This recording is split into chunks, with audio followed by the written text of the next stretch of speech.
Pernah kepikiran nggak, main game itu sebenarnya bisa ngajarin kita ngoding? Nah, di sini kita bakal buktiin itu. Kita akan bongkar sama-sama gimana caranya balok-balok sederhana kayak gini bisa diubah jadi game yang seru dan interaktif. Jadi pertanyaan tadi bakal langsung kita jawab dengan praktek. Gak cuma teori ya, kita bareng-bareng akan bikin game simple dari nol. Kamu bakal lihat sendiri konsep-konsep coding itu jadi hidup di depan mata kita. Algoritma. Wih, kedengarannya serem ya. Padahal santai aja. Itu tuh cuma kayak resep masak loh. Serangkaian instruksi, langkah demi langkah. Nah, resep kita hari ini adalah game bola basket. Dan alat kita namanya Scratch. Jadi, lupain dulu deh kode-kode teks yang bikin pusing. Anggap aja ini kayak main Lego, tapi digital. Kita tinggal susun-susun baloknya buat ngebangun program. Gampang banget kan? Oke, mari kita mulai. Langkah pertama, setiap game kan butuh panggung sama aktornya ya. Yuk, kita siapin dulu arena permainannya dan kenalan sama karakter-karakternya. Nah, lihat deh, semua udah ada di panggungnya nih. Latar lapangannya udah ada, terus ada kucing, pemain namanya Tika, sama bola basket. Tapi ya gitu, semuanya diam aja, kaku, benar-benar belum ada nyawanya. Oke, ini dia tantangan pertama kita. Gimana caranya kita menyihir adegan yang mati ini jadi hidup? Biar kelihatan kayak game beneran gitu. Yuk, kita pecahin bareng-bareng. Jawabannya ada di satu konsep yang sakti banget di dunia pemrograman. Namanya loop atau perulangan. Kalau di Scratch, kita bisa nemuin kekuatan ini di dalam kelompok balok yang namanya kontrol.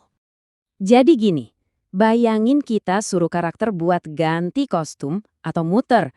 Kalau perintah itu kita masukin ke dalam balok selamanya, ya udah, dia bakal ngelakuin itu terus-terusan tanpa henti. Nah itu dia, rahasia bikin animasi yang kelihatan hidup. Coba deh lihat bedanya. Kelihatan banget kan? Cuma gara-gara satu balok selamanya itu, semuanya berubah total. Yang kiri tanpa loop, gerakannya cuma sekali, habis itu udah, diem.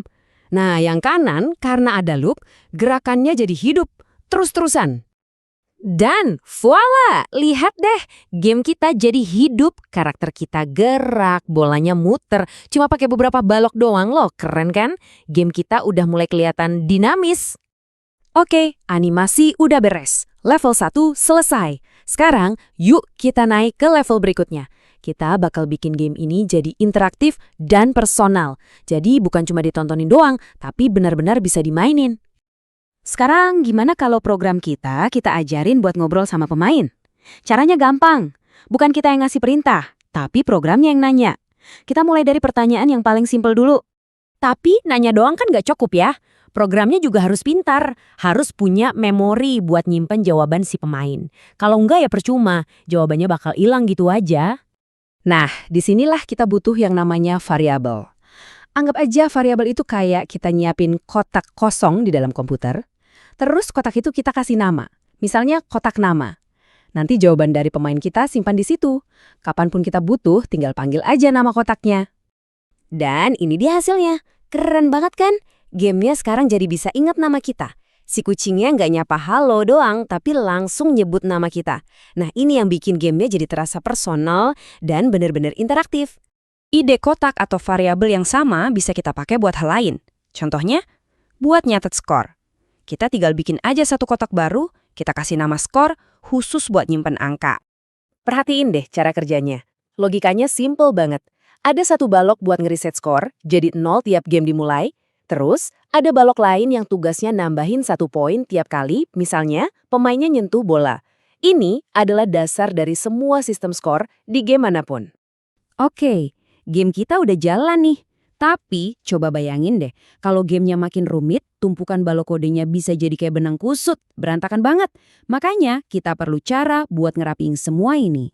Nah, solusinya adalah blok buatan sendiri atau custom block. Idenya, kita bisa bungkus beberapa perintah jadi satu balok baru yang kita bikin dan kita kasih nama sendiri. Jadi, daripada punya 10 balok yang menuhin layar, mending kita satuin jadi satu balok yang rapi. Praktis! Analogi di slide ini pas banget, saya suka. Jadi, custom blocks itu ibaratnya kayak lampiran di buku. Semua detail-detail teknis yang ribet kita umpetin di belakang, biar cerita utamanya, atau dalam kasus ini kode utama kita, jadi gampang dibaca dan dimengerti. Intinya ini adalah inti dari smart programming. Kita bungkus kerumitan jadi potongan-potongan kecil yang simple dan bisa dipakai lagi. Hasilnya, kode kita jadi lebih rapi, gampang dibaca, gampang dicari kalau ada error, dan efisien. Ini skill penting banget buat programmer. Jadi, kita rekap sedikit ya.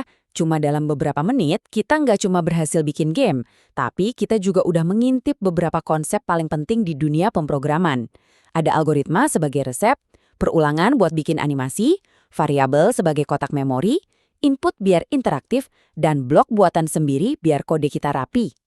Nah, kamu udah lihat sendiri kan, gimana beberapa balok sederhana aja bisa jadi sebuah game. Itulah kerennya. Sekarang pertanyaannya buat kamu. Dengan balok-balok ini, game apa yang bakal kamu ciptain? Batasannya cuma imajinasi kamu. Selamat berkarya!